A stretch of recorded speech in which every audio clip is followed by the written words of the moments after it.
Hello BookTube, welcome to day 4 of the Women in Translation Readathon, and here I am at Suchet Station, and I just saw this bench that I could sit down and make a quick video at.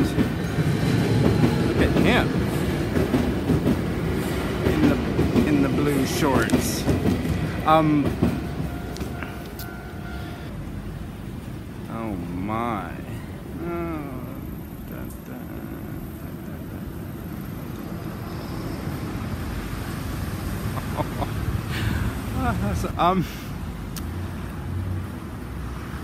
Anyway, I am feeling fresh as a daisy this morning at the start of day 4, and I felt a little bit weird about choosing a book written in English by a Cambodian princess for my Women in Translation Readathon prompt fulfillment for the, what was it? A book that's not a novel. But I'm still gonna do it, but I'm gonna up the challenge for myself and read 2 other pieces of writing, short pieces of writing that are not translated works, but very much about women in translation. Okay, so hear me out. I am gonna read the Cambodian princess one. It's Royal Rebel by Soma Norodom. I'll probably start that today. But I'm also going to, I did a deep dive on Scribd today, trying to find other short story collections or whatever. You know, I'm paying this cheap subscription fee, $10 a month for Scribd. There must be something there that'll fit this bill. And I found a biography of a Welsh writer. The writer's name is Kate Roberts. And she died in 1985, aged 94, and she wrote, I think, exclusively in the Welsh language, and almost exclusively short stories. I couldn't find any translations of her short fiction on Scribd or even on Amazon, but there are books of short stories which I will order later. So have you ever heard of her? So this is the write-up. When the Welsh writer Kate Roberts died in 1985 at the age of 94, the Times, I guess that's the New York Times, or London Times maybe, the Times obituary noted that she was felt by many to rank with Maupassant as one of the leading European short story writers. And she's the queen of Welsh literature. I've never heard of her.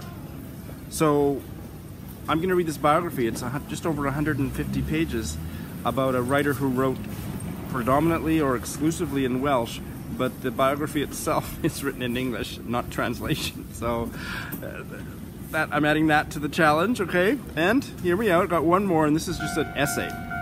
I found a collection of essays by translators, and it is called In Translation, Translators on Their Work and What It Means, edited by Esther Allen and Susan Bernofsky. And Susan Bernofsky is the translator of the Jenny Erpenbeck novel that I'm reading and loving.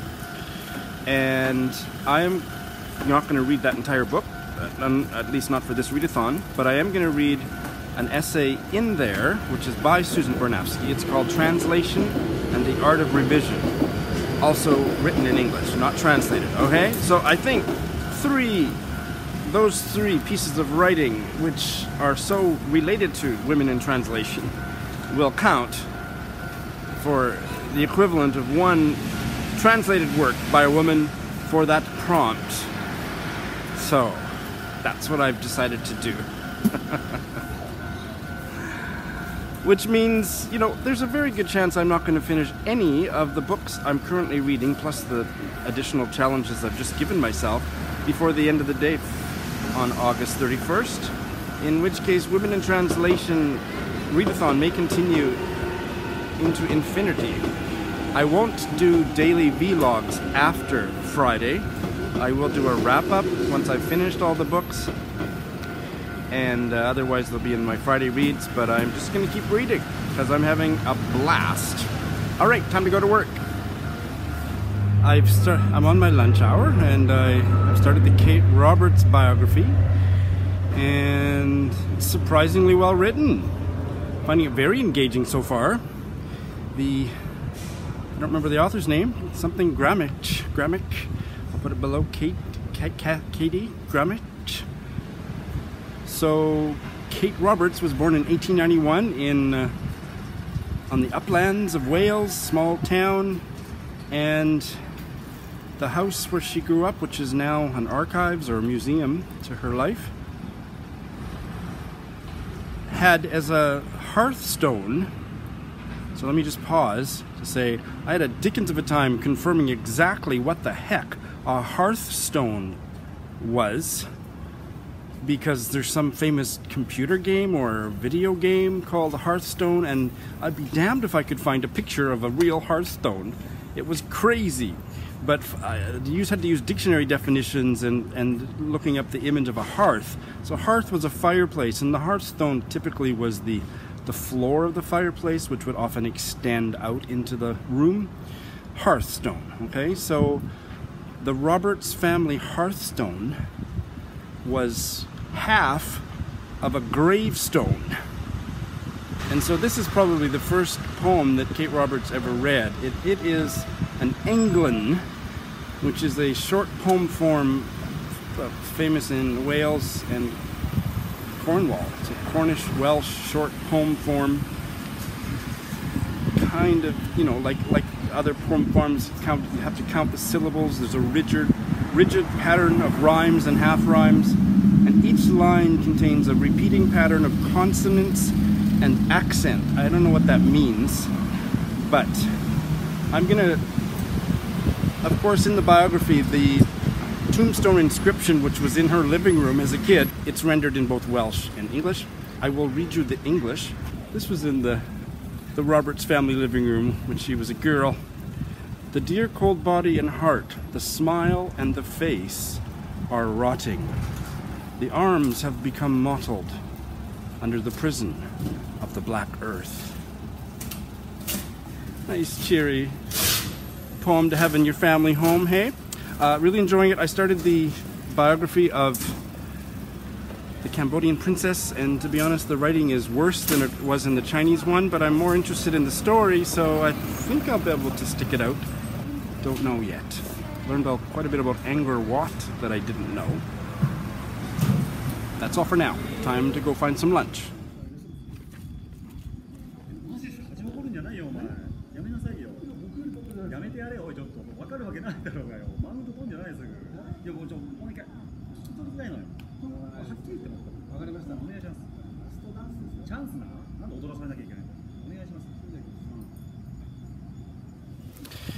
Hey guys, well, I'm going to wrap up outside. The lighting is not ideal, but probably flattering.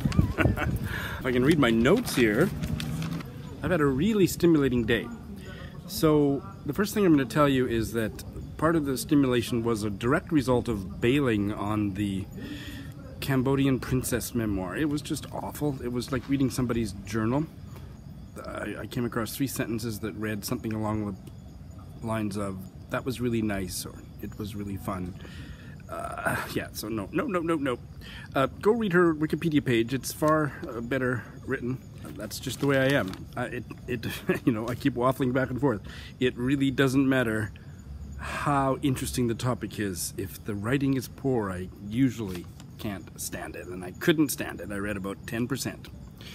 So then I went back to Scribd, and so now I have fulfilled the prompt. I have read a work in translation by a woman that is not a novel. I'm still going to complete all of the extra prompts, the extra challenges I gave myself because of opting for a book that was not actually translated. But I have now officially, completely fulfilled this prompt. I listened on audio to a dramatization of a play by Yasmina Reza. The play in English translation is called The Unexpected Man.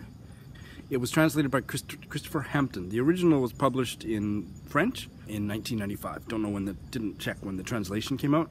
And this was I guess a radio, or it was a really professional studio production. So it wasn't a taping of a live play. I suffered through one audiobook of just the taping of the live play, and it was just awful, the sound quality stuff, but this was completely different caliber. It was really wonderful. The actors are David, I don't know how to pronounce his name, Suchet, S-U-C-H-E-T, David Suchet, and Harriet Walter, and they were wonderful. I loved it. This was a 5-star listen for me. And so kudos to the actors, to the translator, Christopher Hampton, and to Yasmina Reza, who's new to me. But let me tell you, if she's new to you, what a fascinating woman. She was born in 1959 in France, and she's a playwright, actress, novelist, and screenwriter. Her father was a Jewish Iranian engineer, businessman, and pianist. Let's listen to that again. Her father was a Jewish Iranian engineer, businessman, and pianist. And her mother, of Russian descent, I might add, but his family left Russia right after the Bolshevik Revolution. And her mother is a Jewish Hungarian violinist. Hello. So there was a little bit of music in this play. I can see why. So she sounds fascinating.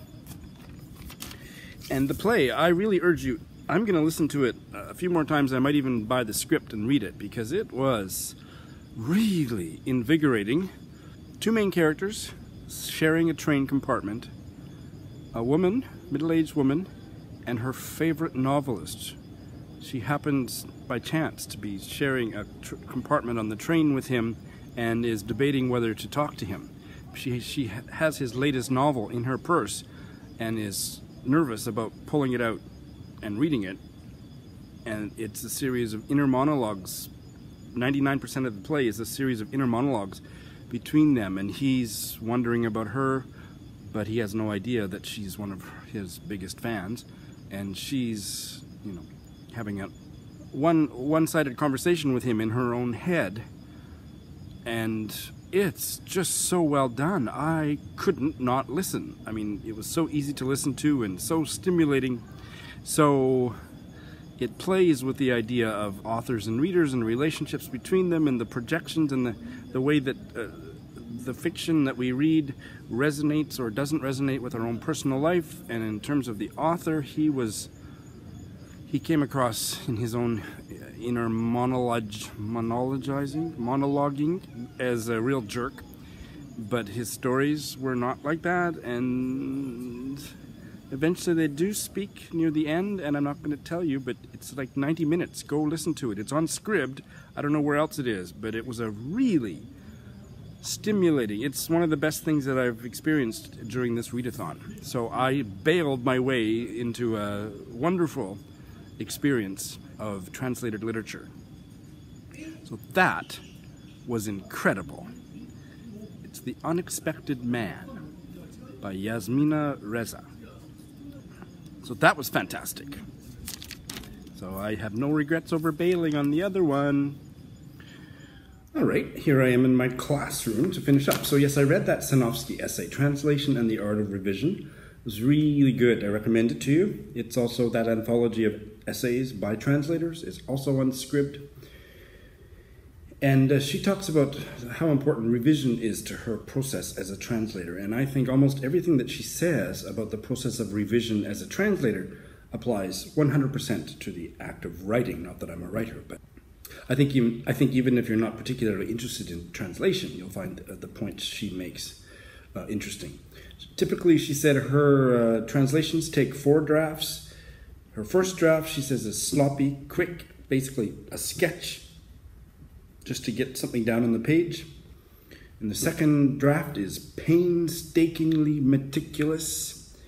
She spends a lot of time consulting dictionaries, Google, thesauruses, or is it thesauri? I think it's thesauruses. And then for her third draft, she prints it out, because she said you just experience the text differently on a physical page than you do on the screen, and tries to avoid looking at the original untranslated source so much for the third draft. Her process for this third draft is to just ensure that the English language translation stands on its own. It works as a text. And she also reads that third draft out loud, because I know this as for whatever kind of writing I've done in my life, that you hear things and you catch things, you hear what works and what doesn't work. Whole other level when you read it aloud to somebody or to yourself. And then the fourth draft, she said, sometimes takes more than 4 drafts, but Typically, fourth draft is just a last read-through for anything that she's missed, and then she's done. Interesting. I love the point that she made in the essay about young translators or mediocre translators who, she says, are willing to be too easily satisfied with a line or a sentence or a paragraph that is quote-unquote good enough. And this, I copied this out in full to read to you because I just love this. She says, in literary terms, however, a line is never good enough, and often even a line that is good enough might be made even better. The true translator is a person who sees this circumstance as a cause for celebration rather than despair. I love that. So I'm just thinking back to The Unexpected Man, translated by Christopher Hampton. I mean, if I hadn't known it was a translated text, I would never have believed it because it's just perfect in English.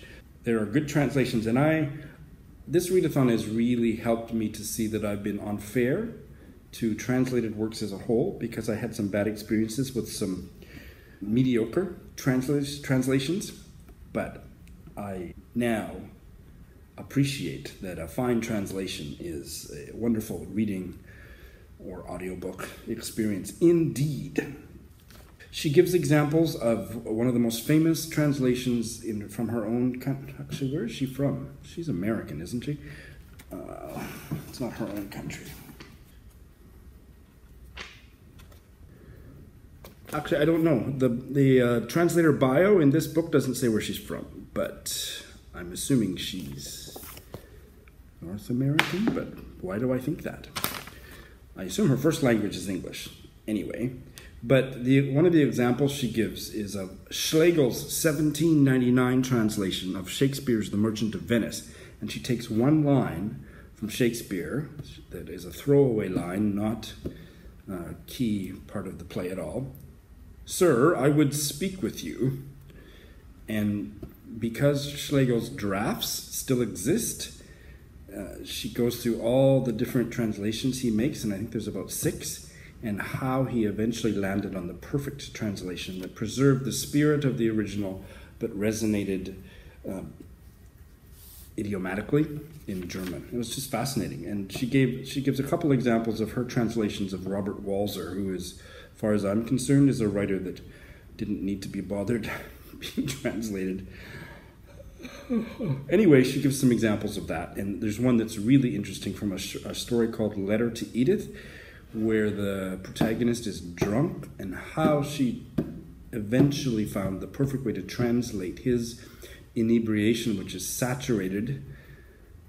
saturates that paragraph, not only, like, I think it's third person limited, but the whole thing, the way that the entire scene is described is saturated with his inebriation, and she finally nails it, but not until after that story was published. But then when she wrote an essay about translating it, she said, "This is what I should have said."